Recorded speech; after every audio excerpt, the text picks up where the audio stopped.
welcome back to the LEC where we see Schalke null fear. No, I'm just kidding. That's Origin. There's It's been a while. Hey guys, this is Schalke, also in a huddle.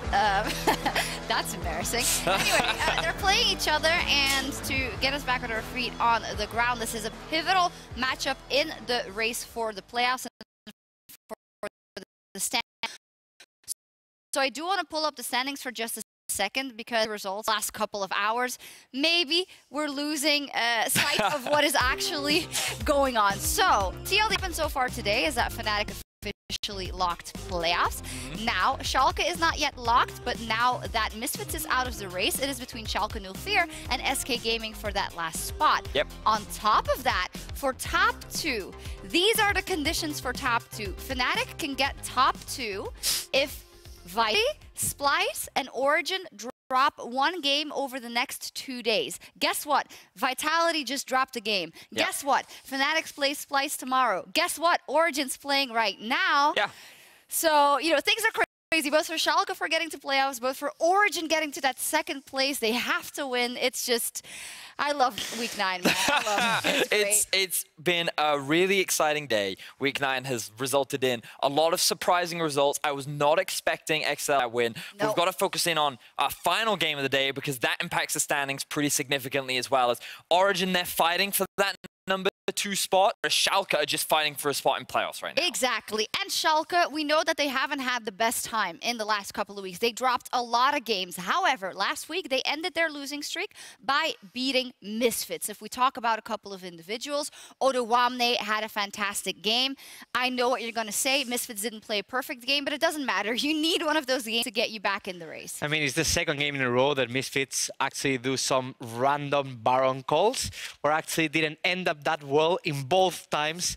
In the first time versus Schalke was Odowamne just crushing the Baron of Misfits. And actually, I saw an improvement from part of Schalke, but I don't think Schalke is that strong anymore as we could start of the split. And I believe Origin are coming up really, really strong. Can you define what you saw as an improvement from Schalke as of recent? I mean, they were doing things together. They were coming up people like Odowamne playing way better, as we can see on the screens, compared with the rest of the weeks or the race he played. And I can see that improvement from that side. Also, I will say that Aberage didn't play as bad as we saw a lot of times, especially early game. So I can see an improvement there. A bit of an improvement. However, when I watch Schalke, I'm not that sure that can win a game versus Origin. I've lost faith in them after that losing streak, and especially after they did so well in the beginning of the split, Vetty.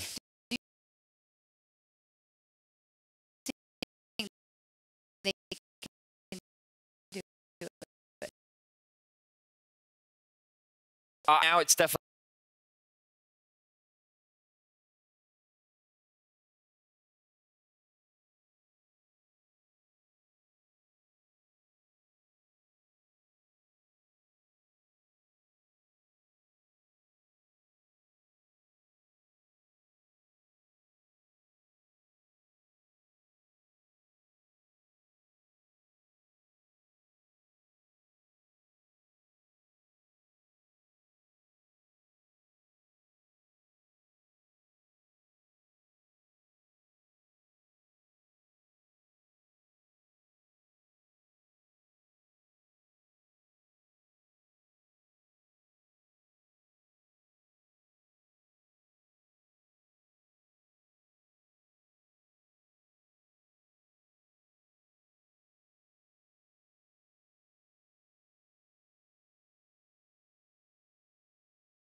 expectations around this team? Would it be good? Would it just fail? And it feels like that with the infrastructure that they've built in, and with the plan that they've constructed for this split, they've been growing and growing, and people still aren't paying attention to them. They're still this quiet team that just continues to get better and better week on week, and everyone's looking for the Fnatic versus G2 final, but Origin's still sitting here pretty with 2 arguably easy games and a clear line for that second place. I agree. I mean, once you said Nuke was the only one who didn't play that bad last split, or who didn't have that bad performance, but he went to the finals of LCS,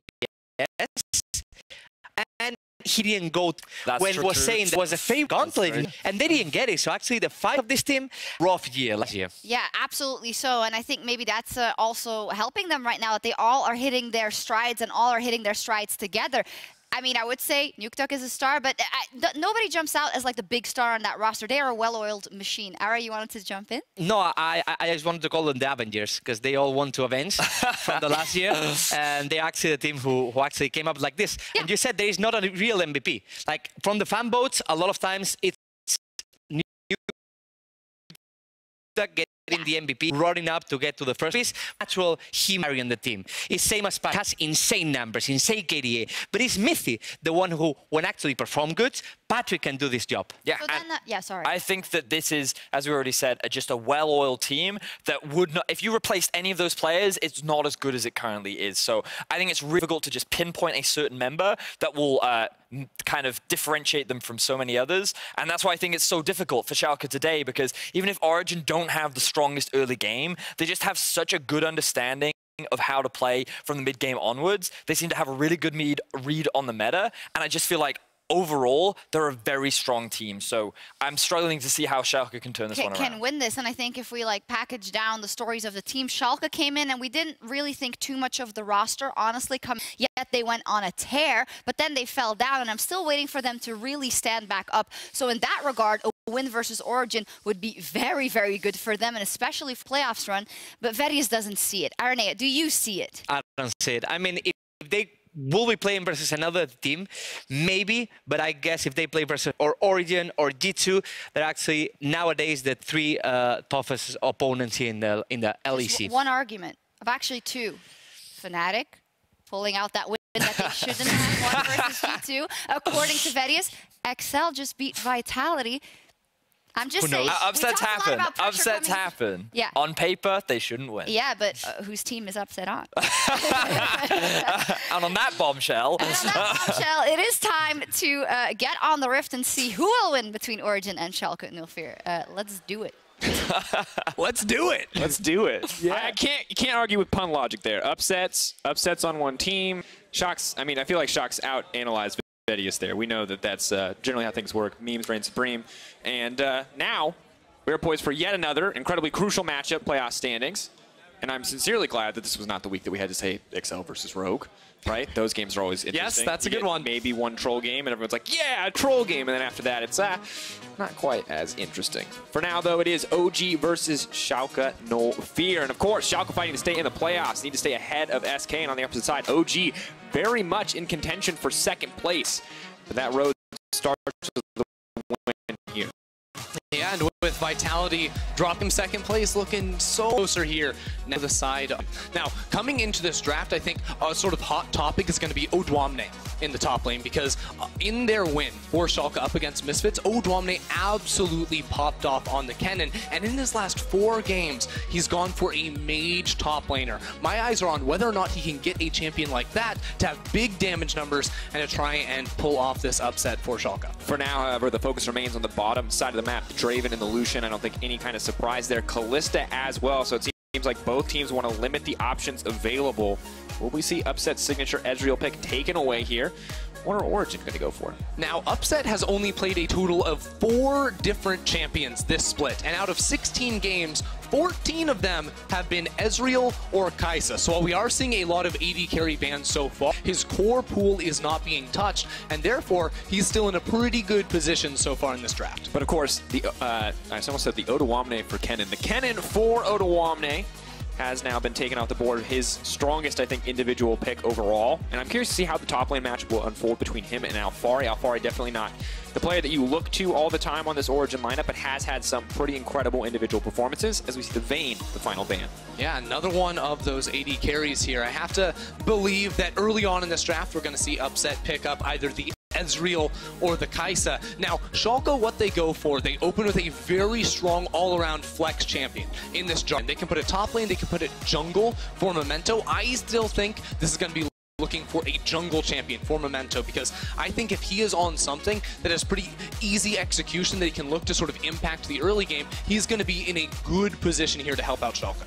And making sure that Memento is comfortable is, I think, very important for the Schalke lineup. He has had some difficult performances in the past few weeks. Definitely feels like he is part of the reason why this team has struggled. So setting him up for success early, or potentially Odoamne with that flex pick could be important. But Cold, continuing to stray towards this Rek'Sai. He absolutely loves this pick. It's his 4th game in a row on the champion, and what it brings is just such strong early game skirmishing up against the likes of a Jarvan or any other jungler you can really throw his way. It also gives really nice early ganks if Cold wants to sort of combat and have that level of impact early on in the game. And now the Ezreal as well, so taking away a comfort pick for Upset. The Kai'Sa, of course, remaining in terms of those picks you talked about earlier. 14 games divided between that Ezreal and that Kai'Sa.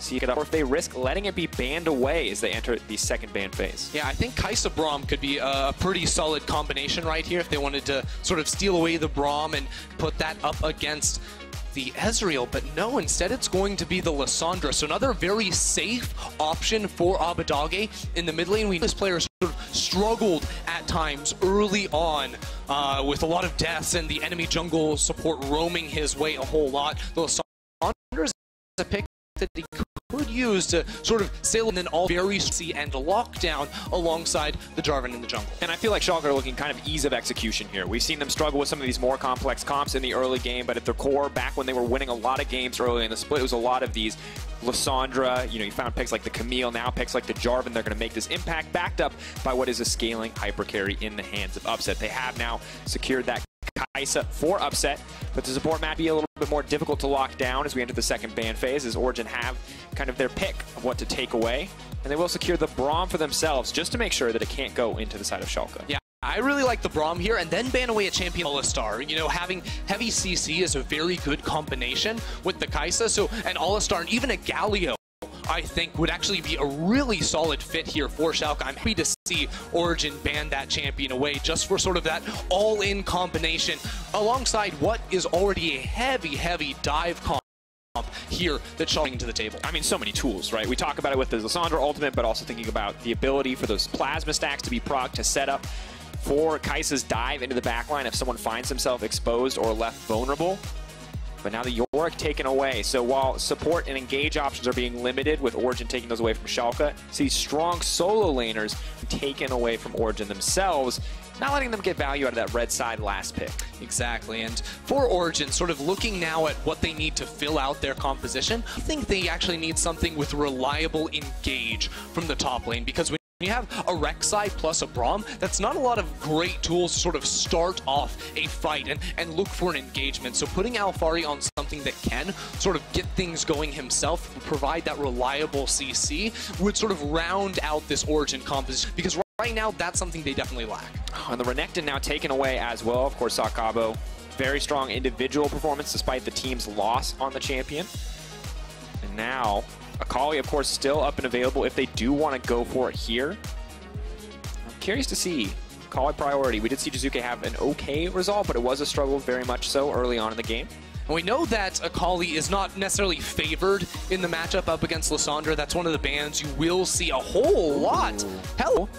Now that, an interesting option, most certainly not a champion that we see all too frequently, but could in theory match Lissandra if they want to put it up mid lane. I mean, it could go mid lane, it could also go top lane, because I remember Alphari actually playing a whole lot of Swain back when he was popular, you know, beginning of 2018. Yeah, absolutely. You know, spring, summer split, both those times he was a relatively popular pick, and it's because he provides a whole lot of things for the team. First of all, it's long range, non-committal CC, so it sort of gives Origin some options to find fights and find picks on individual individual members, and then you're also just a high damage, high sustain sort of quasi tank in these fights where if you can survive for a long time, you do a whole lot of damage. And it provides a similar value to the Vladimir that Origin themselves banned away, but now Ender, we see the rest of the team comp revealed. It will be to the jungle, the Jarvan, now Womne on the map, but here's where we could Nukeduck, of course, yes, for his incredibly deep champion pool. If we did want to see a Swain mid, it could go here, depending on how Origin is feeling. Now, honestly, I think it was kind of a mistake here from Origin to ban the Vladimir instead of the All-Star. I think it was pretty clear what Schalke were looking for in the bottom lane for that combination with the Kai'Sa plus All-Star. And it also means that Schalke are going to be putting the Jarvan in the top side. So that's a very strong early game 2 versus 2, where Memento on this Elise can play around the Jarvan and help him build up an advantage, because the lane against Poppy is one that Jarvan should win early on. Could be a comfortable matchup, but now we're at the point where the Swain is going to set to go mid lane into the hands of Nukeduck. And this one's difficult because while Swain himself is kind of strong, can be this very aggressive lane presence, he doesn't have the luxury of the get in, get out card that is the frozen path, glacial path for the Lissandra. So I do wonder if he's going to find himself vulnerable to some of these very aggressive early Elise ganks. And you can see right now in the Summoner choice, that's a TP, that's not a cleanse. Yeah, that's exactly what I was looking at, is because usually when you see a Lissandra, you take cleanse. And when you see an Elise, you really take cleanse here for Nukeduck. So he still has some time to switch over if he does want to. But honestly, looking at these compositions, especially if you look top side of the map in the early game, I think Schalke have a lot of really good tools here for Memento to work with and to try to... And a lot, of course, on this Abidage's Lissandra was the pick that made us think that, hey, this guy could be rookie of the split. You look at some of his early games, fantastic team fight positioning, excellent engages to get the team kicked off, and of course, upset on a comfort pick as well. And if anyone could carry this game, it would be the hyper scaling carry on the side of Schalke No Fear. But on the opposite side, seen in the mid lane, something new, which I'm excited to see. Nukeduck, of course, once again, notoriously large champion pool. Not necessarily always considered an innovator, but always has something special to play. Yeah, I mean, the Swain's a pick we haven't seen in a whole while here in the LEC. I think that Nukeduck is liking his odds here on the Swain as Origin again. This match is so pivotal for them. They need to keep winning these as they get closer and closer towards that second place seed. All too crucial, ladies and gentlemen, as we do get into game now. All right, good audience. You're ready? You're feeling alive? Game 5. Once again, Andrew, you said the stakes. I'll say them one more time for the people at home. Schalke fighting to get into playoffs, battling neck and neck with SK as 5 of 6 spots have been locked, and OG in a very tight race for second place. And of course, if you're a Fnatic fan, you are praying for an OG loss here, because what may have started as a pipe dream 3 weeks into the split is now Fnatic very much contesting for that second place. So a win here for OG is critical for their success in the playoffs. And a win for Schalke, just important for staying in the playoff picture altogether. Again, they are tied in wins currently with SK Gaming. A win here would put them at 9 wins and in a very good position to try and get right playoffs, have a good there. And on to the draft phase, I think that Schalke got a lot of the things that they want to, right? It's upset on his signature Kai'Sa in the bottom lane with a good support for Ignar to try and make plays. And the top side of the map we already sort of touched on has given Schalke many, many tools to work with here in the early game. Now I'm curious, Ender, to see how the execution comes through. Memento on this Elise. Big burden to get a lot done in the early game when an Elise does not have a lead early on. It's rare that you see this champion come back in games. So pressure on Memento to perform early on here and set some expectations, of course, for both these teams. And we have to remember the last time these two teams played, it was very slow. It was very controlled in the early game. It was 1 or 2 explosive plays with Nukeduck on the Yasuo. In fact, Patrick on the Kalista. You may remember the triple kill. It was 1 or 2 explosive moments that turned the game in favor of OG, kind of as expected. But that was also the start of the massive decline of Schalke. So you have to wonder, is that on the players' minds? Can they find a bit of revenge here for the win that ultimately started their losing streak? Definitely going to be something sitting with these players, as it was just last week up against Misfits that Schalke were able to get their first win in a long, long time. And, you know, maybe that's what they need to sort of get back on the right, you know, swing of things and get going once more. But I don't know, it's a stiff competition here coming into the last week of play up against Origin. Absolutely the case. Of course, eyes have to be on the jungler right now in the early game. The Elise and the Rek'Sai kind of the catalyst for action. But the mid lane, not a matchup that we always see. And for now, it looks like Nukeduck and Abidage trading stacks of that corrupting potion. Cold maybe looking to find a play here. Poppy, of course, can only level 2, though. Doesn't look like she can deny the flag and drag. That is the knock-up. Now knocked back into the wall. ODWAMNE trying to get out. First blood, dropping for Cold. Well played by the OG top side. Yeah, really nicely there from Colt, and ODWAMNE, he holds on to his flash, knowing that if he flashes, Colt can immediately follow and get the punish kill right there. So he holds on to the summoner spell, but first blood going into the hands of Cold is going to set him up for a very successful early game. I really like the pathing out of Cold because he sort of hid where he started. Close call right there. By starting actually on the Wolf camp solo. He went Wolves into Red into Krugs, which gave him the fastest level 3 clear possible here on the Rek'Sai, and that made for really awkward timing where ODWAMNE honestly wasn't expecting a Rek'Sai to be able to be level 3 and to be able to find him at that opportunity. And when you look at this draft, you do not expect top lane to be a window where you can play through in the early game, but now with a little bit of a lead onto a Poppy, with a lead onto this Rek'Sai, it very much has become one. And if you get behind in this matchup as a Jarvan, the fact that you can't actually flag and drag against Poppy is brutal because you can't go in, and you definitely cannot go out if Rek'Sai shows up. Yeah, ODWAMNE is also just going to sort of feel the pain as we get later and later into this lane matchup, because if you look for the flag and drag, well, Poppy can just press the W and sort of deny you that ability, take a solid trade back in towards your face, and especially now that Alphari has completed the Balmy Cinder, it becomes a lot easier to sort of clear away these waves and to go for extended tree. You can just, massive constant firing off against ODWAMNE. Once again, just a fantastic start for OG. Of course, not the biggest gold lead, but turning around some matchups we may have expected to be Schalke favored. It's, of course, not the end of the day. Memento with a 2-camp lead is using the sweeper now. Will spot out this ward and at least a little bit, not be able to pull off a successful gank. Would have to commit a little bit more time if you wanted to play for it. And it will force Patrick to play a little bit more respectfully, and actually right now Origen's bottom lane has an advantage when it comes to ranged minions, as of course, right as I say that, Upset's going to clear them away. So the pressure from Memento not going to mean a whole lot other than OG give a little bit more respect here for this 2v2. But I would like to sort of touch on this mid lane a little bit, because Nukeduck is piloting the Swain. It's not a champion you expect to see, but I actually really like it here up against the Lissandra, because one of Swain's biggest weaknesses is that he's actually relatively low range. You know, when you're spamming the Q, it doesn't give you a whole lot of reach in terms of minion clear to get the push advantage or even trading back, but against the Lissandra, also very low range, so it does give Nukeduck some room to sort of clear away the waves and trade up against this relatively safe mid lane pick. And of course, the threatening burst that we usually see from Lissandra could be heavily mitigated if he decides to go for a more defensive build like the Rod of Ages early on. Still though, Ender, no cleanse in this mid lane. And now with level 6 coming in for Abbedagge, I think we just have to wonder, when is Elise going to show her face in this mid lane? But with Swain getting level 6 as well, it only gets harder.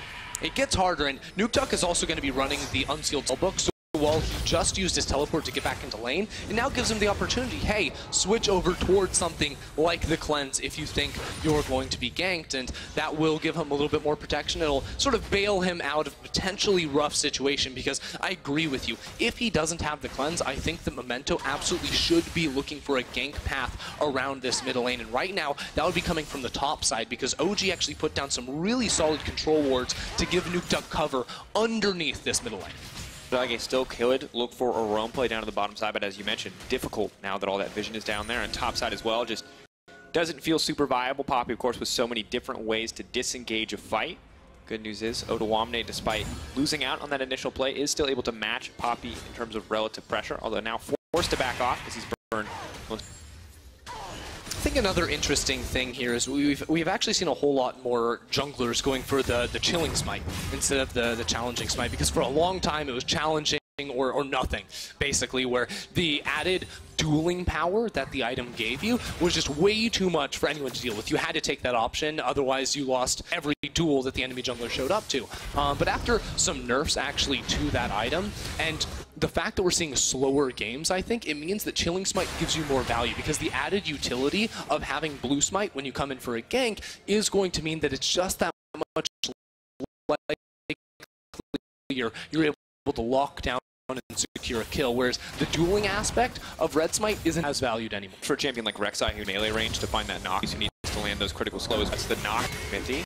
It's going to get stunned up here, but may have strayed too far. The TP coming in. Cold now trying to back it out. Alphari finds back into the wall. Memento just deleted. Ignar next on the menu.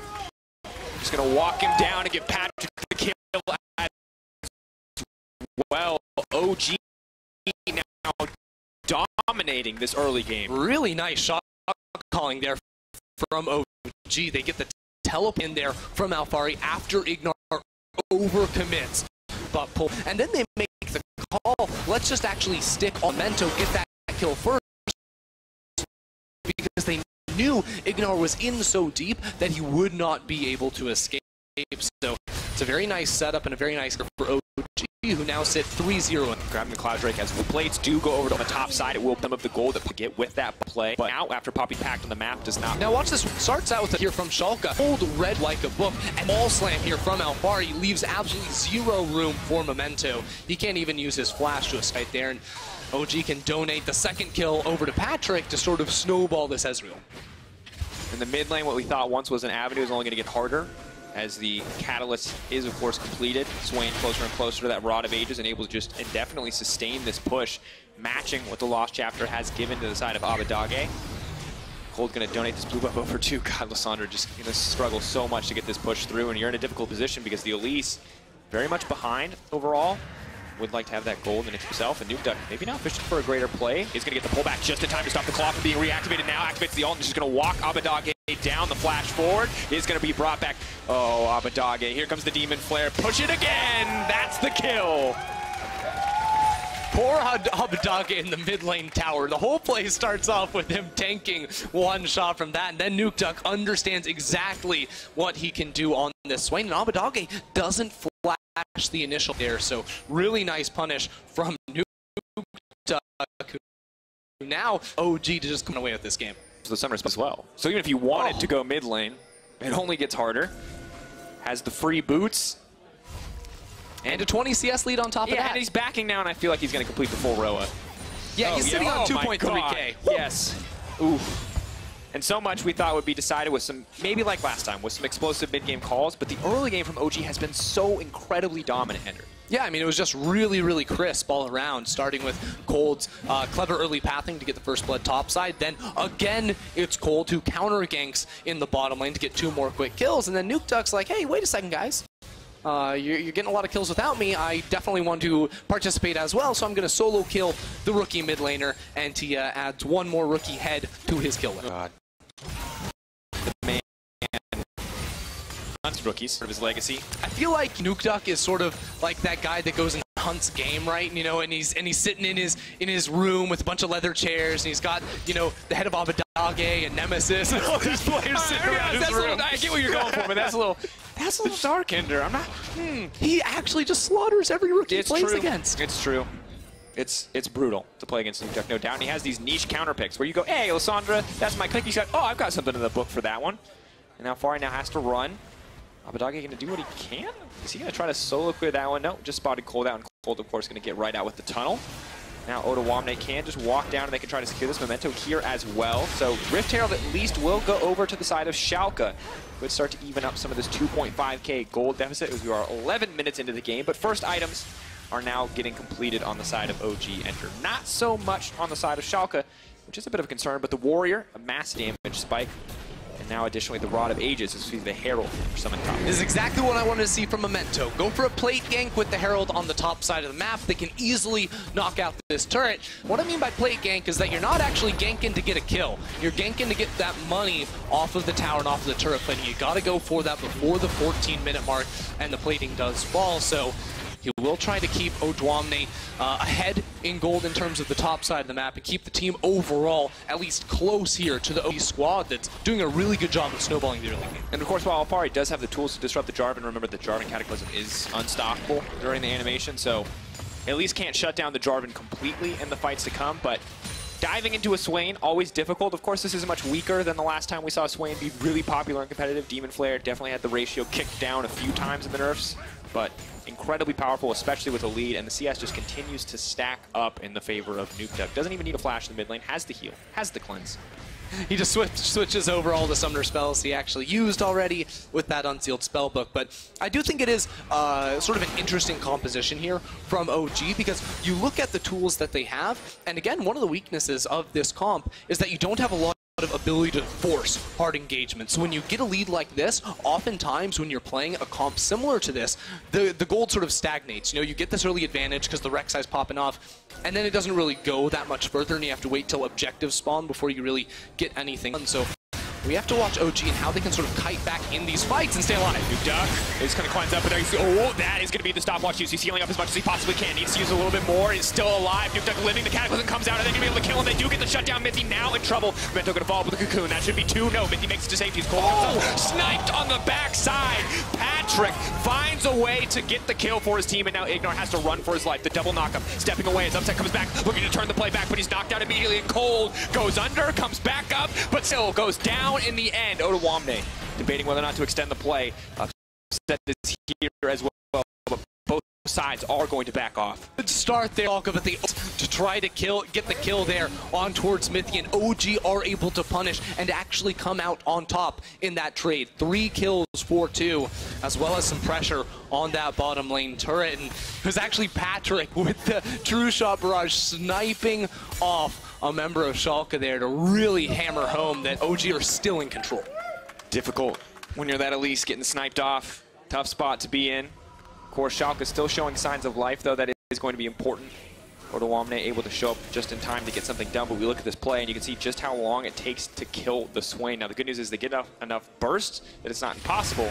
It was very close to being. Well, here's the thing. It's actually Ignor and Memento working really well together to find a gank timing in the mid lane, and Nukeduck gets a little overconfident because Mithy is here, and it starts off, it's great. They got the launch to Nukeduck, but then Memento says, I'm going to flash forward, we're going to die for Mithy. Avidagi takes 2 tower shots, Memento gets slammed and killed. That's 2 quick kills here for OG.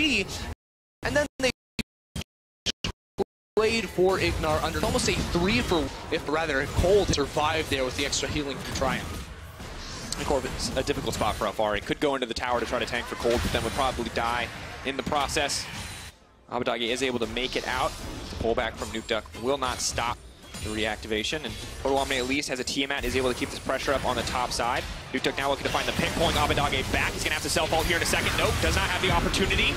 It's just going to back off. Will stay alive, but Memento now in trouble. What goes up must come down. He's going to walk right into that team, and he's just going to get deleted instantly. Upset potentially next. Nukeduck threatening on the front line. Demon Flare is going to get proc, but Avidagi immediately has to use the self-ult. Ulti comes out, flash to safety. Following his own claw, OG taking complete control of the mid lane, and Alfari's looking for the solo kill, chasing down Odoamne. He needs to make his way out of there. There's the buckler. Captain America not going to come through in the end. Odo making it out to safety. Odo gets out just barely right there. And it's so sad here to see Schalke because they keep trying to make these plays and they're grouping up and they're forcing and it looks good, but they don't know where Origin are, and Origin continue to read them so well. It's always Cold and Mithy waiting right behind, looking for the punish. Now they're going to get their second Cloud Drake of the game, so they can continue to find these plays and find the overextensions here from Schalke. And when we look back at this play, you can just see the setup so clean, burning through a lot here. And Avidagi, unfortunately, does have the patience to hold on the ult, but the second he's so low, he really can't turn this fight back. Yeah, I mean, it's really hard, too, for Schalke just to find a priority target that they can burst through because the Ezreal is so safe. The Swain, too, has so much sustain when he pops the Demon Flare as well. So when they look for these engagements, unless they know absolutely that reinforcements from OG cannot come, they're not going to be able to get the kills quickly enough in order to punish any of those OG members overextending. And what's brutal is Swain is obviously doing very well on his individual lane. Now seeing 2 towers, so going bot lane, getting that tower, and the Ezreal on top of the Kleptomancy is just snowballing more and more gold and getting closer and closer to that 2-item threshold where we know Ezreal is so terrifying. That's a 2.4k lead there for Patrick. Yeah. That's like a Zeal item. That's a lot of money. That's a lot of money. I mean, I don't know if he got all 5 plates on the bottom side. I'd have to watch the replay and check, but I've now seen him take 2 towers solo. Huge amount of gold in his pocket, and while Swain is just continuing to be this beefy frontliner, I feel like Patrick might go unnoticed in the next fight, and that would be a insanely large mistake from Schalke. I mean, with the Patrick is going to be doing, it's going to be hard not to notice him because he also went for the Trinity Force as well. So Patrick is feeling pretty good in this game. He knows it's really hard for the Schalke squad to dive on to him, so he doesn't need the extra survivability of an Iceborne Gauntlet. He just wants to do the deeps, and as they take another turn in the tide, he's absolutely going to be doing that. And honestly, when you have a lead with this kind of champions, or these kind of champions, it just feels so easy to keep pressing it forward. Poppy could stop any engage from coming in. Swain makes it incredibly difficult to get any plays laid down. And on top of that, Kai'Sa really can't do anything in the face of a Braum at this stage of the game, especially one with Exhaust and Ignite, courtesy of the Spellbook. Things are difficult for Schalke, but they did find a window before. They found that window in the mid lane. They found an opportunity to get some kills, and maybe they can find one again.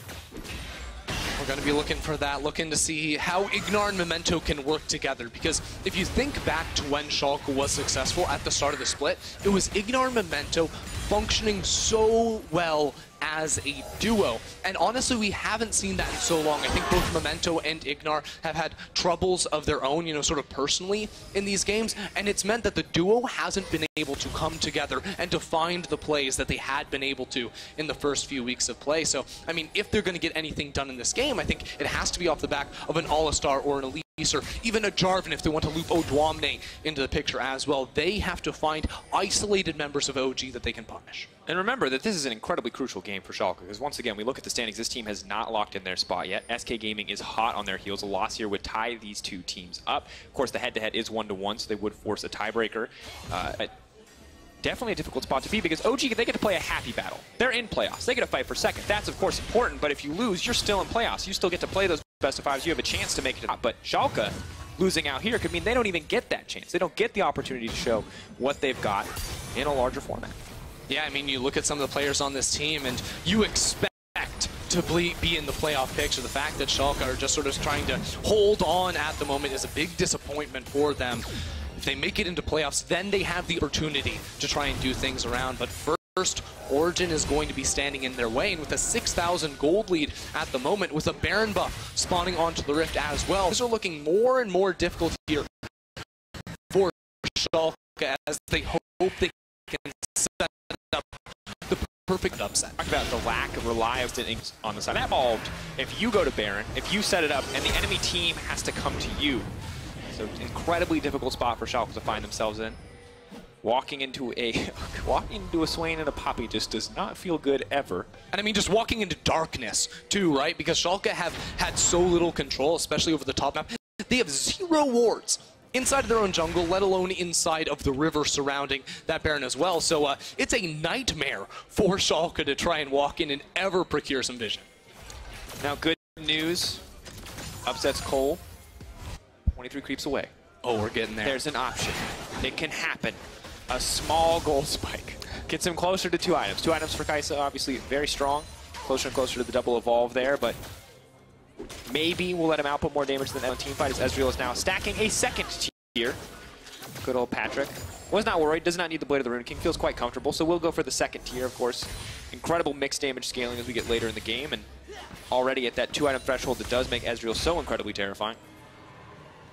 Now, interestingly, on the Kai'Sa, usually we see them go for a pickaxe earlier on to try and get that second Q evolve, but because Upset actually has the Dorans as well as the Cole in the inventory, he's sitting at 109 bonus attack damage with the Infinity Edge and, you know, adaptive stats from your runes as well. So Upset does have that Q evolve, which means he's going to be getting 10 missiles on every Q, which, I mean, to be fair, he's still down in this game, but it is important to call out that he does now, you know, start to hit some of those evolve thresholds. And there's a lot of hidden power in Kai'Sa's kit, right? And we see it so often with these champions who use Rage Blade really well, and Kai'Sa as well with the different ability evolves. I feel like it's always something you have to call out just because item-wise always feels like the easy indicator, although Alfari. Oh, now Cataclysm, we're going to extend this play, all right. Oh, flash away, now it's just a 1v1. Alfari's just going to use it as CC. Upset now coming in. Needs to get some CC down if he wants Upset to use his ultimate, and they are just going to use that TP for nothing in the end, as OG are going to move down the mid lane. Memento now in trouble. That's the Ezreal burst coming through. Spider goes down, gets immediately knocked up, and dies. OG now complete control. They're just going to run down the mid lane, and you have to wonder what happened in that play from Schalke. Schalke really tried to force in the bottom lane, and OG were able to kite back with a good flash from Alfari. Now they're going to get themselves an inhibitor on top of it just at 22 minutes into the game. I mean, they can even walk back towards the Baron because Memento is still going to be dead for 15 more seconds. And this is the style we expect from OG. It's very clean, it is very controlled. At the end of the day, it just feels like Schalke too far behind to try and force that play. Odwamne re-hitting with the Cataclysm. You have to wonder if that was the right call. And OG grabbing all these towers, now set up to take a Baron with those supers barreling down the mid lane. It should be an easy take, but it could be the last opportunity for Schalke to contest. Yeah, I mean, Schalke, they sort of played their hand in the bottom lane, and then they were looking for that pick-off. ODWAMNE said, oh, I have to go in now with the ultimate. But the fact of the matter is, you're against a Poppy, knock your damage out of the fight. That's what happened towards Abbedagge, so he's just so tanky at this point in the game that it's not possible to single out Alphari in the side lane, and because of it, Schalke lose 3 turrets, I believe, mid lane as well as top lane, including the inhibitor on top of that as well, so it becomes even more difficult. Luckily for them, they finally got some vision around this Baron, but OG are now going to come in with the sweepers and try to deny that again. And they have triple cloud, which means, yes, they could have triple mountain and could have killed a Baron already. I agree. But triple cloud at this point means that if you are ever out of position on this team that is very far behind, you die. Yeah, I mean, you go instantly. Real fast. And I think people actually, you know, Cloud gets a really bad rap, but when you have 3 of them, even if you have 1 of them, right, you still keep a third of that movement speed in combat. So not only does it mean you just get everywhere you need to be on the map faster, but you're also going to have some more, you know, maneuverability in these team fights as well. So you get a lot of bang for your buck out of that one, and now all we have to do is wait for Origin, sort of go through the methodical play. They set up the Baron. That's exactly how you want to do it. Use all your sweepers inside river, and then wait for Schalke to come on face checking. And once again, this is the kind of the clean game we've been, or have come to expect from OG now. Earlier in the season, the games were a little bit messier. They had a lot of those individual deaths early on, but now that they've cleaned up a lot of those issues, they have been just an incredibly clean team overall.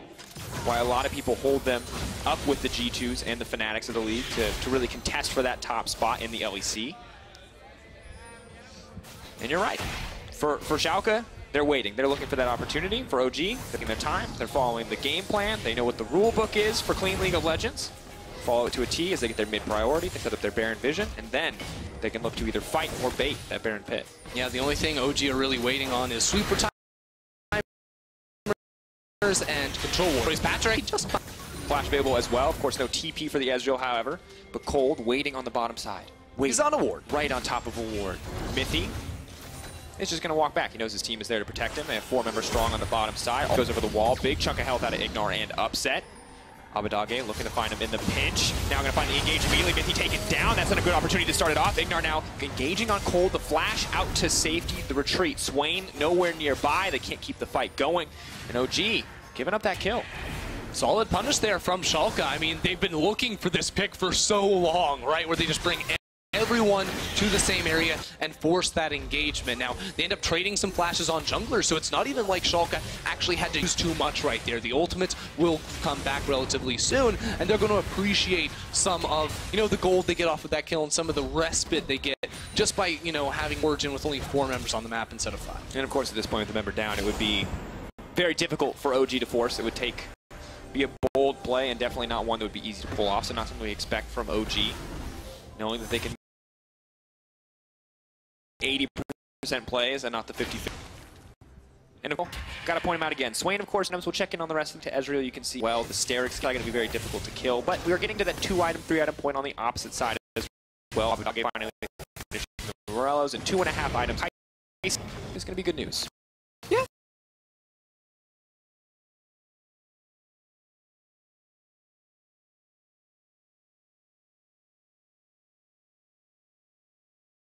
League of Legends, Moundrake is going to be spawned 5 seconds. They've already set 3 members.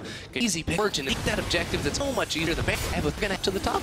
I don't know yet, but Nuke Duck will start to clear out the vision, so it does look quite likely. Now, Abbedagge in a difficult spot. The team needs to push for a little bit more vision. They have the wards in their inventory necessary to do so. You can see 3 control wards on the side of Schalke, but have to be careful.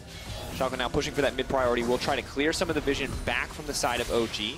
They have to be careful because if OG come to contest, they should win the fight given just the raw stat advantage. At this point, I feel OG are just waiting for Patrick to finish stacking that Archangel.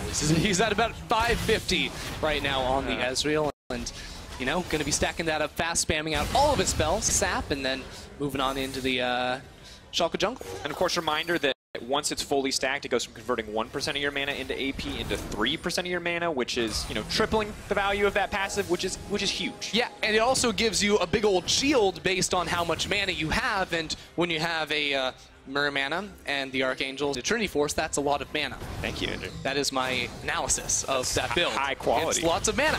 There you go. Reading the items. You never know. Some people don't. Of course, 3 items for the Kai'Sa. Not the biggest break point for Kai'Sa overall, but the 4-item point usually the one that people reference more, but not going up against a normal crit AD carry. Now trying to find the fight. Cold off to the flank. Nuketough could be right in the middle of everything to knock up on a Memento if they take out the jungler. It should set them up for success. Abadage on the backside. They're peeling him back. Mythy gonna miss the engage as well. Abadage retreating. Nuketough and the rest of OG have burned so much. They're not able to get a kill, but they are now set up to go right to that Baron. Yeah, OG really tried to force the fight right there, but you can see sort of the weakness of this composition. Yet, they do chunk out Memento, so they go straight back over towards this Baron. They're going to be starting it up, though, and they're missing an ultimate on Alfari, ultimate on towards Mythy. Schalke, this is their best chance possible to punish OG. TP up from Upset. They're not sure if it's happening. Odoamne needs to be careful. They're going to try to deny the entrance. Is he going to be able to even use the ultimate? No, just locked down completely. It's a huge miscommunication from Schalke. They had a blue trinket. They used it after Odoamne had already been picked off, so they lose their front liner. Now they have to sort of lock in 4v5. This is not something you want to lose this fight. The game is over. Schalke Memento stepping forward, hoping to steal it, but I don't think it's going to happen. Now on the retreat, Abadage trying to pull it back, but the Baron being burned down. They cannot contest this one. Memento has to walk away empty-handed, and OG about a 10k gold lead in their back pocket now on top of the Baron. Buff. Oh man, exactly. OG want to play around this objective. They started up, realized, no, we're not going to risk losing it. We turn, we go immediately over towards Odoamne, and because Blue Trinket didn't come in before he face-checked into the 5 members of OG, he fell down, and Schalke really had no chance of contesting. And just a difficult spot to be in when you're on the back foot like that. You can't afford to make mistakes like, you know, mistiming the Blue Trinket, not knowing that was there, stepping too far forward, and it's always terrifying walking into that pit because they're either in the pit taking Baron and you know you have to go, or they're waiting in that bush, waiting because they know that you have to go as well. And OG play the better end of those mind games. I mean, honestly, Schalke have a lot of tools to what? One more auto. I think he's going to go back for it. Ulti. Now you ulti. And now you Q when he comes down. W.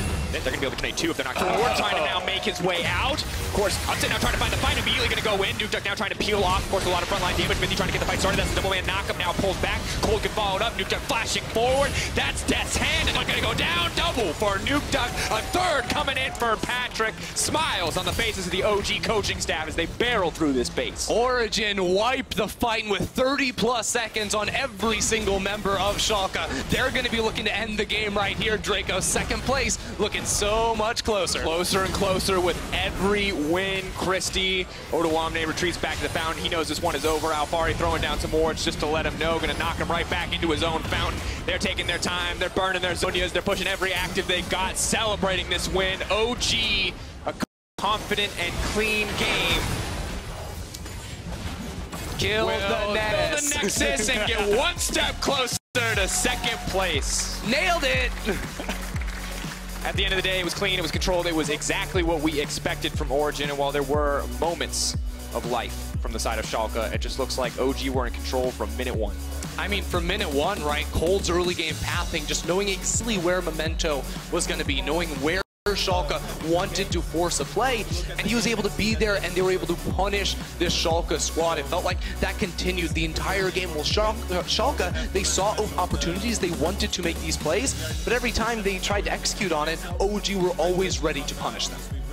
Absolutely, and for Schalke, it's a terrifying spot to be in. The 1-to-1 head-to-head record with SK means that you lose tomorrow, SK lose, you're a tiebreaker.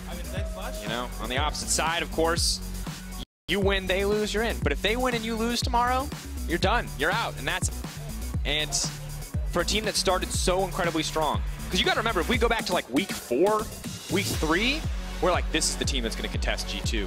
Yeah, they were like 7-1. Yeah, this is the team that's going to rise up. It's them or Vitality. Someone's going to stick it to G2, and it's going to be one of these teams. Yeah, that story has changed in the recent weeks, Henry. It really has. Now going a last of regular play and tied with for 6th place.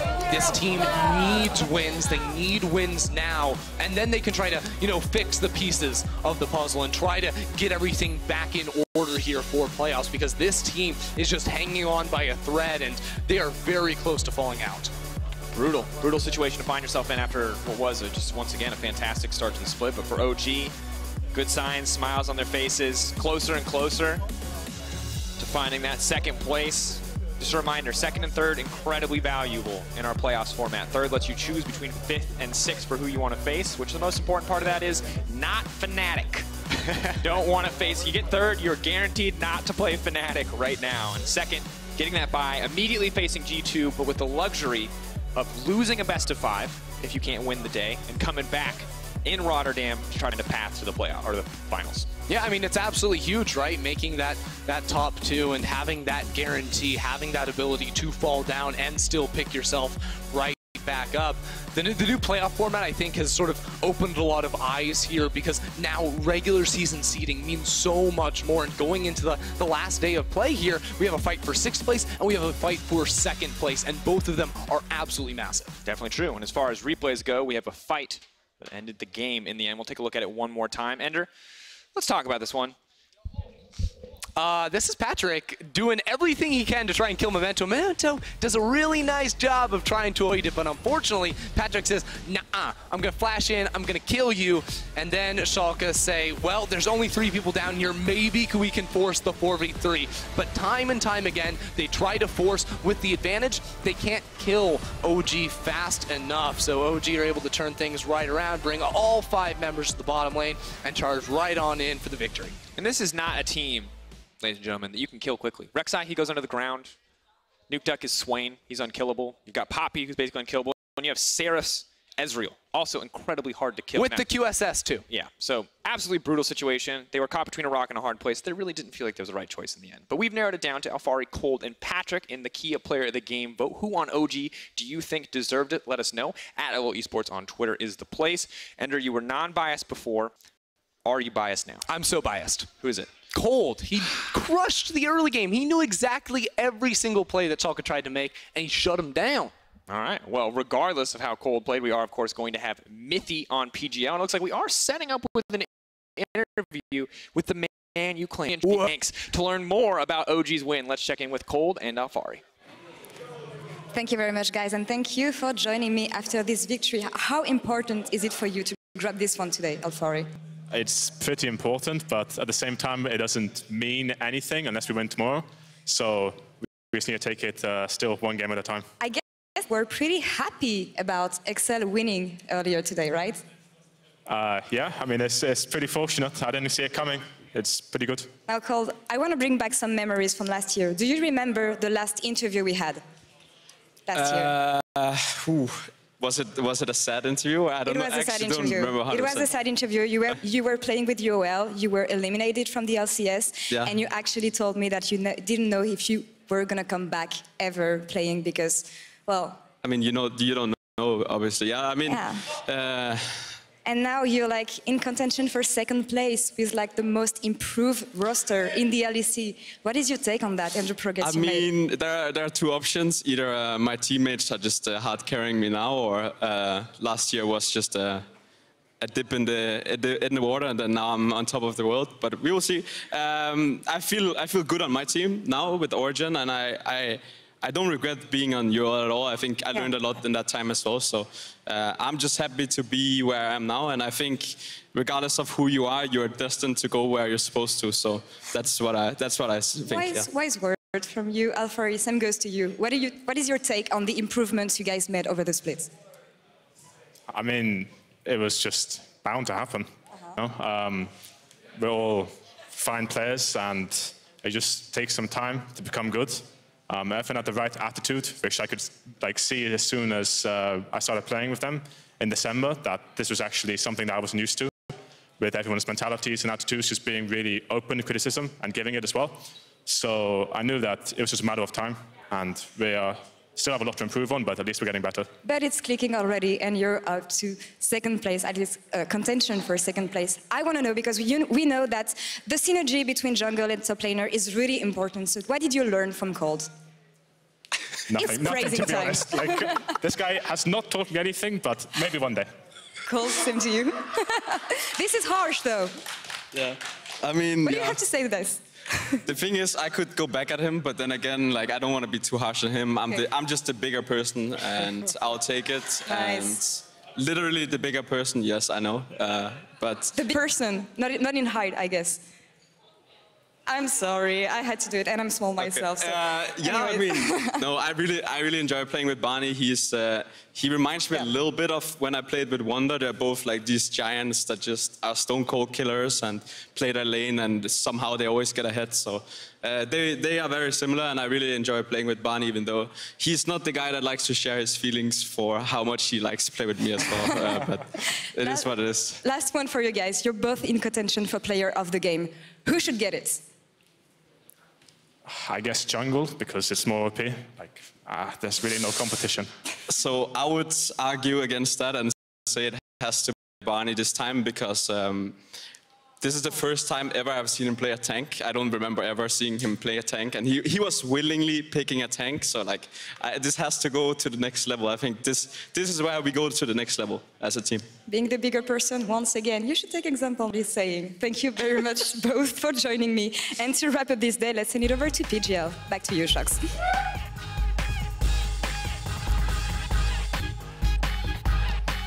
Thank you very much, Laura, and welcome everyone to the LEC Post-Game Lobby. I'm Shocks, joined by Aranea, Vedius, and Mithy.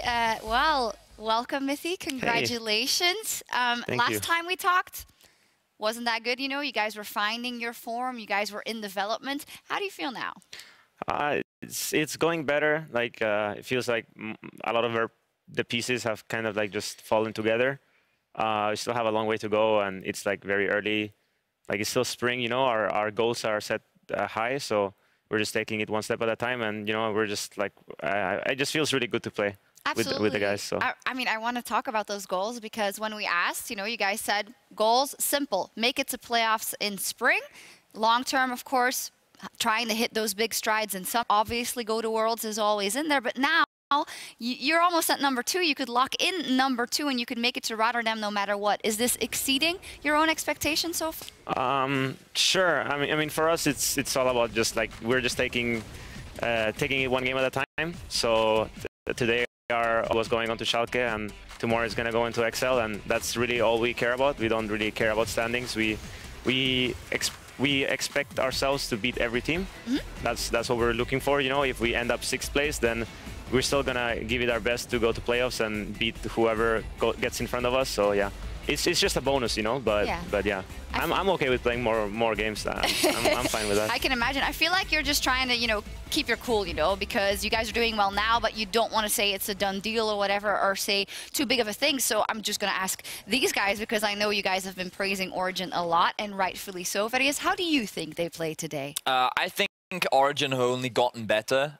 For me, the most impressive player is Cold in recent weeks. I feel like Rek'Sai seems to be his champion, and his early game impact has dramatically changed. And one of the things we always said about Origin was that they are a little bit of a slow team. They're very calculated in their approach to the game, and that they kind of take the game in steps and phases, and they don't try and rush anything. Whereas in the last few weeks, I feel like Cold's proactivity and just influence in the early game has turned this team into a team that now has a lot more tools and options in how they play. Would you agree, Mithy? Is Cold been one of the catalysts for this team to find each other, or? I mean, yeah, I would definitely agree. Better jungler always wins. So Aranea,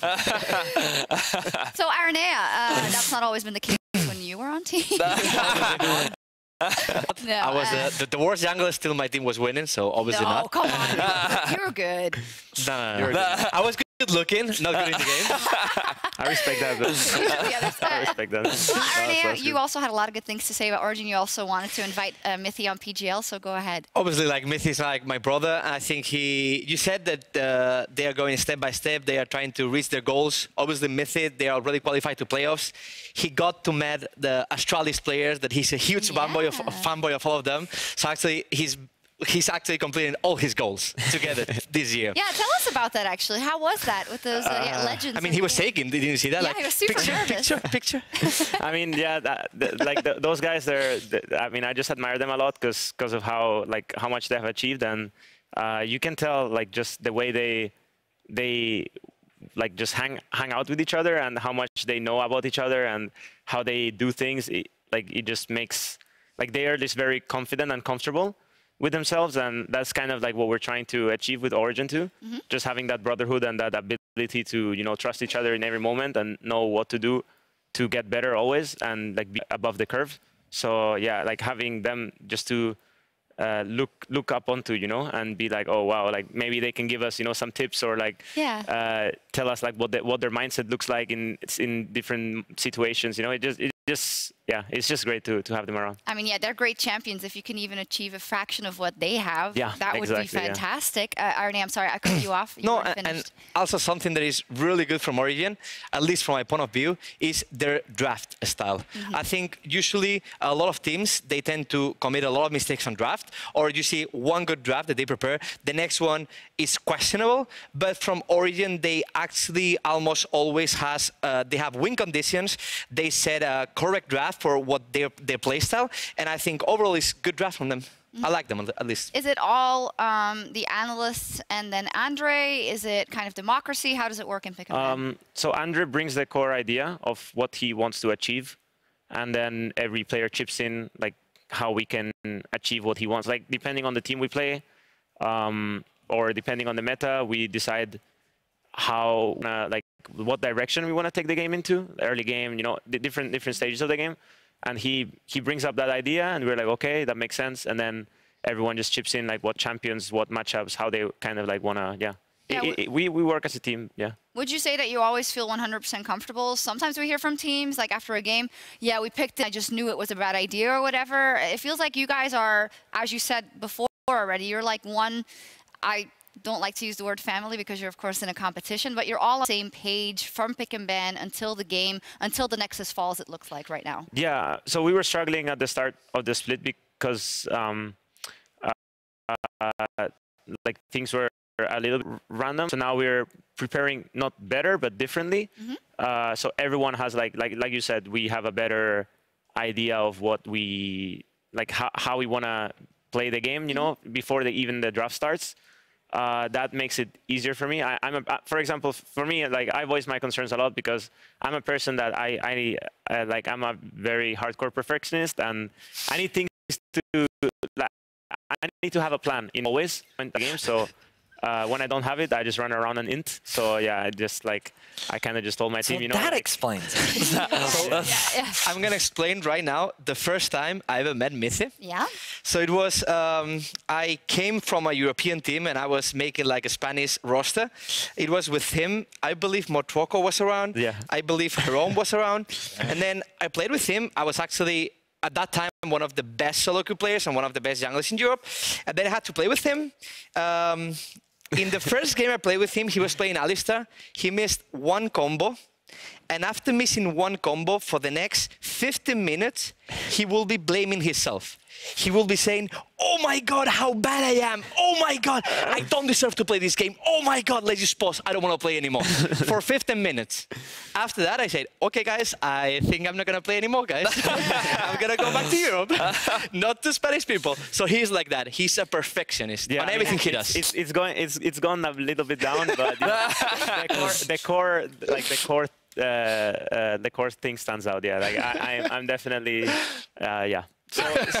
So yeah, usually when things are like, when I'm kind of like split in the plan, I don't really know what's going on, I tend to int. So yeah, my team making it easy for me to kind of like, you know, not be lost in the game, so I don't run around too much. Is that something you actively work on though? Because it's something like in life, like I even have to work on when something goes wrong, I tend to be very outwardly negative and like, but I can imagine if you're in comms and you're in a team with 4 other people that want to win, is that something you actively try on your communication style?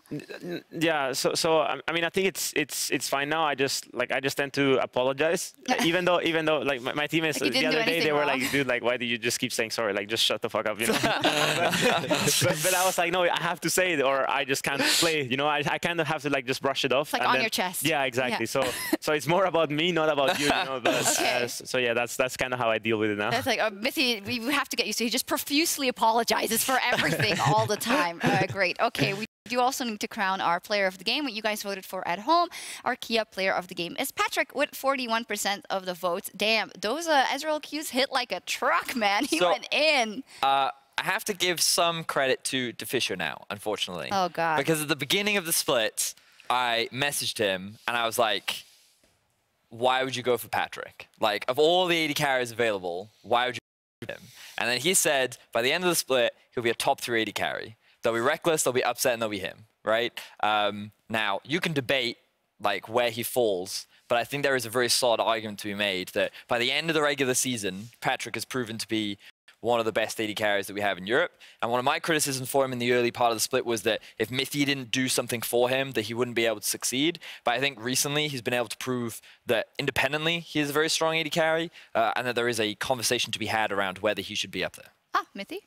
I think he is surprisingly good. Like, I don't know, in all aspects. Yeah, he's really like gone leaps and bounds like above my expectations. So I'm just really happy to play with him. Yeah, fantastic. He's definitely popping off. And with that win, of course, you guys did some very good things in the standings. And to look at the implications of Origin winning the playoffs, we are going to head over to Medic. There's still one spot left. Back to you, Shocks. Okay, what was yeah, so you know, Medic does these really elaborate, detailed playoff checkups to see, you know, who's where, who's going to make it, who's going to get into that last spot. But I think he's lost his mind a little bit. He did it perfectly. Yeah. He explained everything perfectly. Yeah, okay, so I'm going to break it down for you a bit more. So there's one spot left in the playoffs specifically, but there are 32 scenarios left for our final regular split standings on our final day tomorrow. So we've said it already, 5 teams locked in. It is now between SK Gaming and Schalke 04 to make it into that last spot, and they just lost, so that isn't great for them. And then there is also the battle for second place, where currently Vitality knocked themselves out of the race, as far as I know. Fnatic, Splice, and Origin are still in. Actually, I think Vitality... So the reason why Vitality aren't out is because should Origin lose tomorrow and Splice lose to Fnatic, and then Vitality win, you end up with 4 teams tied at 11 and 7. Now, I don't know the head-to-head records, and there are a bunch of tiebreaker rules in place to try and limit the number of tiebreaker games we actually have, but tomorrow could get a little crazy. Today was already crazy. Expectations are the Origin, you play Rogue tomorrow, right? We play XL. XL. So they're heavy favorites coming into that one. And then Fnatic versus Splice is probably the most integral. Well, it of course depends, because if Origin goes 2-0, that I think then eliminates... I'm not going to say anything that's not correct. I'm going to refer to the article on LOL Esports and to @LOL Esports stats. Any question you have at Twitter, tweet at them, and they'll explain. And we'll explain tomorrow in Ready Check once we get a better idea, because everything, of course, just developed. Every game counts, though. There you go. Every game counts, indeed. And when you talk about things going crazy, and oh yeah, they're up versus Rogue, but crazier things have happened today. I mean, it's true. I mean, trying to predict these games over the last few weeks, it's been more about who's more likely to upset. You're just really bad at predicting. I'm really bad at that too. No, it's not true. But it's actually true. Yeah. I mean, I want to say 2 things. First of all, you said that tomorrow the match versus XL is kind of easy for them. Yeah. But today XL just beat Vitality. They did. So I'm not going to put them completely out of the board. And second thing, I want to ask something to Mithy, is that what would you prefer to end the split? Second place and facing G2 in the second round on Rotterdam, or do you prefer to go not versus them on the second? I mean, so regardless of the standings, I didn't really pay attention. It doesn't really matter who we face, when we face, because I've played playoffs before. It doesn't matter if you end up like 6th or 4th or 3rd or 2nd. If you don't win, you lost. Okay, no, but what I'm trying to say is, I don't care if I play Fnatic or G2 in the first round, in the second round, in the third round. I want to beat everyone. That's all I care about. So, I understand that, and I can respect that. However, if your ultimate goal this split was to make playoffs, and your ultimate goal at the end of the year is to make Worlds, then points in this split is very important. So I do think that it's worth taking into consideration your positioning at the end of this split, because if your goal at the end of this year is to make Worlds, that is something that will heavily contribute to actually qualifying. I agree with you, but if I go to Worlds, being a shit team, I don't want to go anyway. Yeah. I want to just be like a good team, regardless of the standing. So yeah, I just want to. You went to Worlds with Lemon Dogs. Yeah, we were doing all right then. You know that. Yeah. I'm reliving the moments as I'm speaking. We keep talking about like, oh, Mithy is back after he came back from NA. Little did we know he was down once before when he was with Lemon down. Oh my dear! But I do like your approach, Mithy. I think it's a bit self-protection as well. You're just being pragmatic. You're being rational. One time, we have to play our best every single game, or it doesn't matter. I can agree with that. I respect that, so I'm not going to try and pry it out of you anymore. Yeah, I mean, that's just what it is for us. It's great to get international experience because you just become just a much better team if you do so. That's why it would be great to go to MSI. It would be great to go to Worlds. Just I want the top 3 teams of Europe to go to Worlds. Okay. I would love it to be us. You know, I want it to be us. But if we're not the best team, I would feel ashamed to go, honestly. Like. And right now, who would you consider? There are the 3 best teams in Europe nowadays, today. Well, so I don't know. I don't really think that way. I just think we are the best. Come on, man. We are the best. Stop being humble. No, it's not about He being. said we are the best. I'm thinking. Can we call Ocelot right now to use I'm thinking. Wait. I'm thinking we are the best team. We can beat everyone. I don't care who's second or third. That's what I think. So there he goes. He says it all doesn't matter, but they are at this moment. A little birdie that someone on the casting crew who's not here to how much everyone else is here said that Origin is the best team and is going to win the split.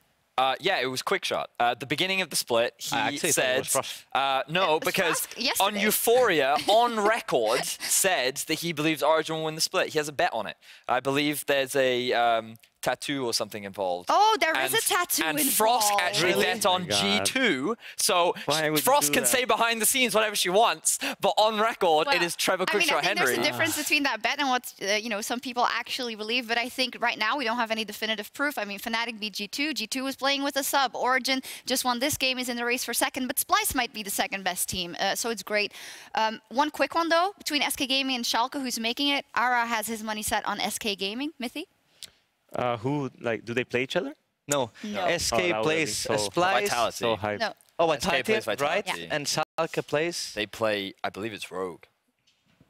So just on standings and schedule, she's definitely in a better position. Yeah. But again, we look at Rogue's game today, and they actually had a very solid early game against Schalke. So like, really difficult to judge. Against SK. Forgetting, so why we're so tired is, and you probably saw this game a little bit earlier, but G2 versus Fnatic was crazy. Yeah, that one was great. The Rogue game, I was taking a nap. So I thought you were gonna say the Rogue game. I was actually napping. Yeah. They of the century. Yeah, well, I know.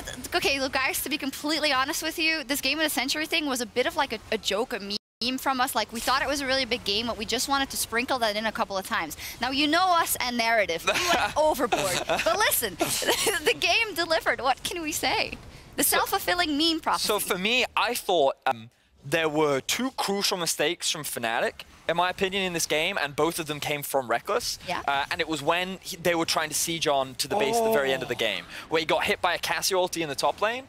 But for the rest of the game, I only saw extremely high-quality League of Legends, right? And this is what I'm saying. I felt like that there were so many high-quality team fights from both sides. Like, Fnatic had a fantastic early game. G2 demonstrated that they're a really good team-fighting team. And then the decision-making at the end of the game, the pressure. Like, we kept saying in the cast, you can't practice for this. No. And it's just like, it was literally a game of like using the Shurellias here to get them, if they don't do that, does the inhibitor respawn? Sure, the fact that the minions I would come like to wonder, do you guys know how much time the inhibitor 4 has? seconds. 4 seconds. Yeah. Literally more. It is actually in the process of coming back up. 2 seconds, I'm hearing. It's in the process of coming back up. Yeah. Ah, so unlucky. Oh, I like it, man. So if they got the inhib, they would have won. Yeah. If that inhib respawn, if he doesn't pop Shurellias, they lose that game. Oh, look at that. The graphic is actually insane.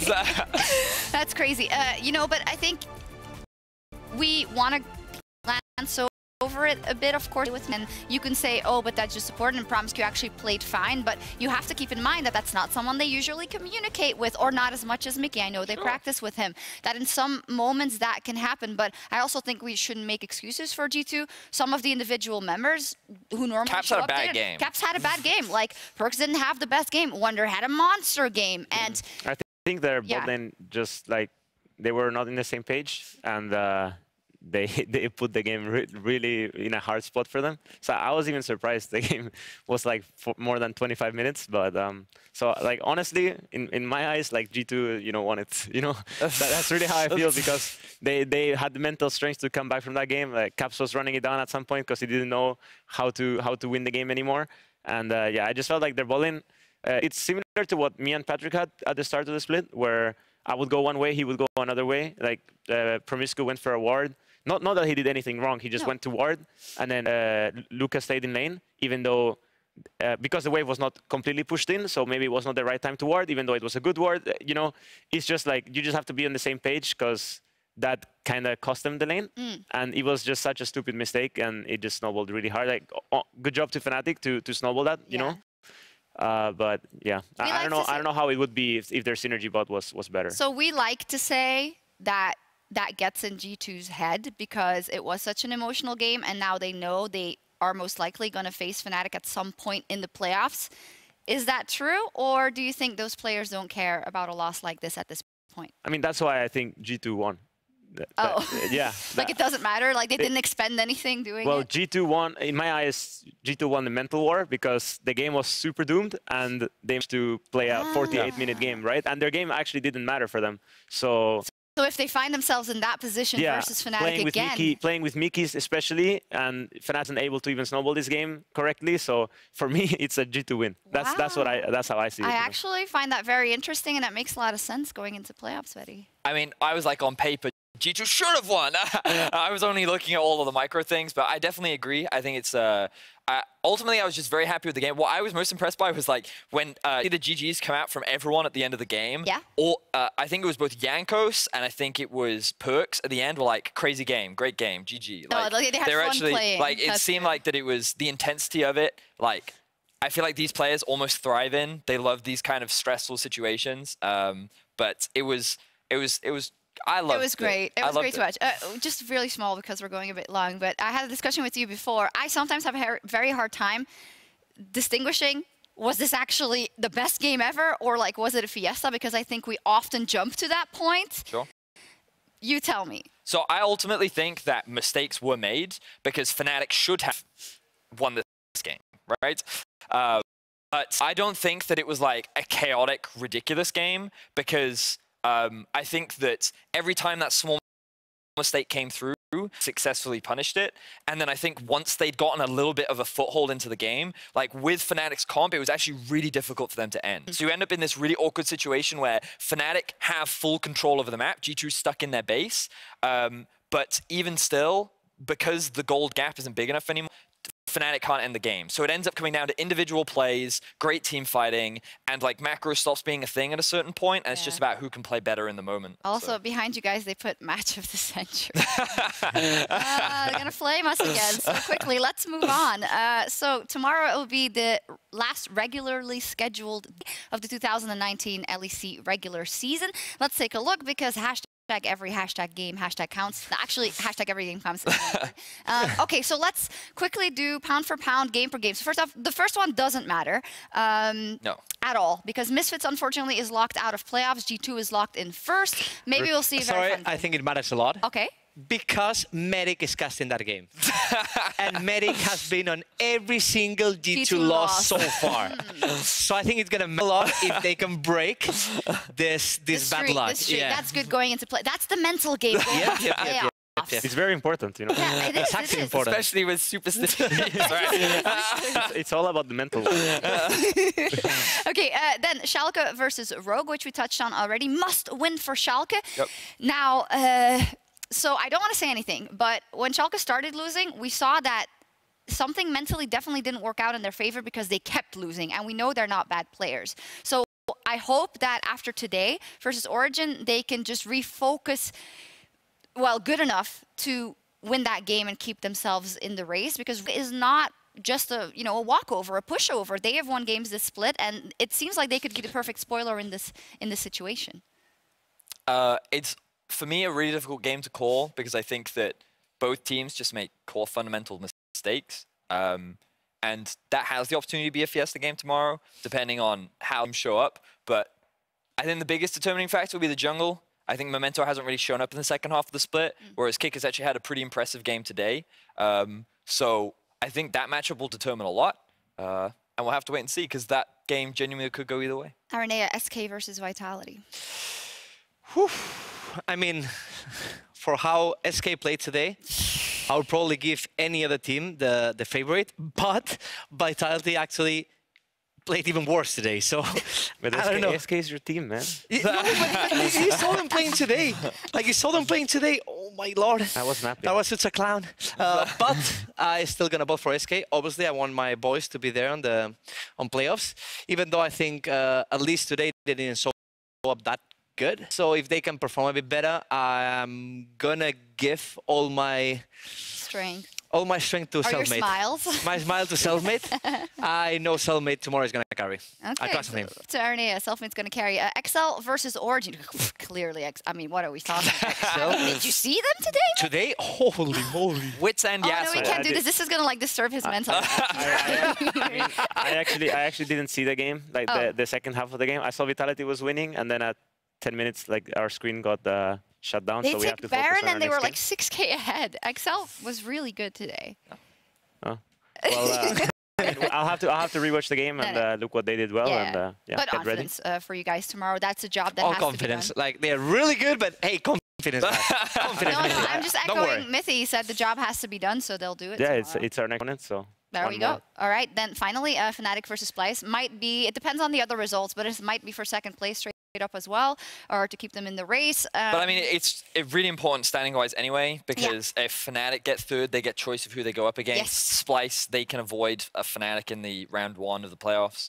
So it's... Let me ask you, if the game turns out like today, where Fnatic gets a huge early game lead, but they can't close it out, this time they're not versus G2, they're versus Splice, the late game kings. It's over. And so I thought... I do think that Splice is one of the best team-fighting teams in the league, but the big reason for that is because I think that in the chaos of team fights, especially in late game ones, it can be difficult to know what your responsibility is in a team fight. And Splice seem to always have a good idea of what person's role is, and then they execute upon it very well. So I think that if you do get to that late game, we're in for some very exciting team fights. But I do think that early game is a big weak point that can be very heavily leveraged. Both Mythy and Erwan say something. No, I was just wondering, like, maybe, like, depending on how the match goes, maybe Fnatic even chooses Splice, right? If they can choose. They could. If Fnatic wins really hard, maybe they can choose. Realistically, I think Fnatic have the advantage just because of how much better their early game is compared to a lot of other teams in our league. But I mean, late game, I'm just saying, what happened today versus G2, that would not instill me with confidence. A large part of it to me is like part of their comp. I wasn't entirely convinced by the GP thing, but... oh yeah, I forgot about that. But also like, Reckless flashed in twice into a fight, right? So like, if he doesn't make those flashes, maybe they end the game in 30 minutes. And we keep telling him he has to be more aggressive. Aranea, final thoughts? I've been reading from Splice coach Duke that he said they actually picked the favorite champion from every single player today. That it was, I believe, here on mid lane, Bane, Braum, bot lane. What was the jungle? Jungle Aatrox, and then they had Poppy Top. And Poppy Top. That's the favorite champions of every single of them. Like, Mythy can confirm that. I mean, yeah. It's Tatsy Poppy. It makes sense. Tatsy Poppy. Humanoid is here, yeah. Yes, so it's actually they played with the best champions, and at the same time, that's probably the best late game champions. Like, if you scale with this comp, you go past mid lane, not Bane, 10k you actually can win. And I can understand how can a team go with Bane, Braum into Lucian, Fiddle, and survive the lane. Like, they have to be seriously just gods. Two fakers on bot lane. Two fakers. Or maybe you can explain me how, but I really understand. Actually, Braum is pretty good against Fiddlesticks, usually. So, but if they do exactly what Fnatic did today, for example, where mid lane just run bot lane, level 2, level 3, level 4, into Bane Braum, what can they do? Yeah, I mean, yeah, they could do that. Yeah, they could have played the lane a little bit more intelligent, but I feel like overall, Vayne should be able, like, just de-shield cookies is just like, you just farm. So, I think that they could maybe try to dive with Camille Fiddlesticks, you know? Think. That even before 6, they can dive, I feel like, with Aftershock. I mean, yeah. they could do some stuff. I didn't really watch the game. I think I was sleeping there too. So, dude, how many hours did you sleep per day? I mean, I just have to be ready for our last game. So I just take a big nap, you know. Practice all night. It's an hour and a half. Buena siesta. Well, yeah. to that, I'm going to wrap this up because then you can go get some sleep so you can be freshened up for tomorrow. But for you guys watching, you guys can watch a lot more League of Legends tonight. The LCS Academy is going to be starting up at 1 a.m. right here at twitch.tv/riotgames, about an hour. And if you missed anything from the LEC today, we'll have a rebroadcast of all the games after the last game finishes over in Los Angeles. For us, though, it's time to sign off. Betty, thank you, Arnea. Thank you, Mithy. Good luck tomorrow. And you guys, of course, join us for the last scheduled day of the regular season. Don't miss it, and good night. Bye-bye.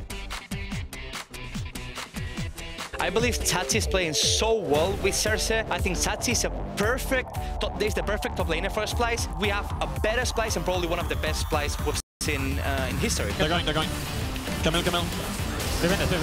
Help me. Lucian is out. Lucian is out of the fight. Nice, can we just... Okay, I reset. Hans Sama and Gorilla have nowhere to go. It would be a miraculous play for them to turn it around, but Humanoid just shuffles in. First, he doesn't have the ultimate. The Nexus Tower's going to fall, though, and now it's all on Hans Sama. He has to do something, but he just can't do anything. Kami going to take down the Nexus. SK, they're fighting tooth and nail for playoff spot. They put the pressure on Schalke Northia with a win. By camera guy. Hiki's going to jump in. Self-made down. Rogue get the fight. They get the Infernal, and they're going to get a little bit more out of this one. Well, though, the slicing Maelstrom slices through the heart of Rogue, but eventually SK will just clean up the kills. They'll take down the Nexus, and as you say, Betty, as their playoff hopes remain very much alive. I feel like they don't do what the bot lane would normally do. That's one of the big reasons as to why they have been losing games lately. I actually respect Reckless a lot, but I just don't feel like he's a threat to me. They need to get out! The base! He wants it! He wants it! Around! Yankos is so low, the Teleport gets out! Oh! It gets taken out as well! 6,000 HP left on the bat, and the Realm Warp coming out as well. They're just going onto the back, they're looking... Oh my god! A great flag G2! The perfect team fight! No way! The Nexus Tower's in the one side G2! Get the first one, but Reckless and Intersect! Get in the back door! Oh my god! Let's go! Flipping way! You can do that to them! Attila and Cabo from underneath. They've got to make it happen. Turning! Oh! Jisuke on the backside. It's too little too late. Excel taking down Vitality. The race for second gets more and more close in every game. Bento gonna fall with the Cocoon. That should be 2. No, Vinny makes it to safety. Oh! Sniped on the backside. Up Sumo, we bot. Fighting bot. No flash. Let's fight it. Slow on Ali. No flash, guys. No flash, guys. Lissandra no ulti. Give me assist. Give me assist. Hell no, man. Hell no, dude. We can end. Yeah, of course.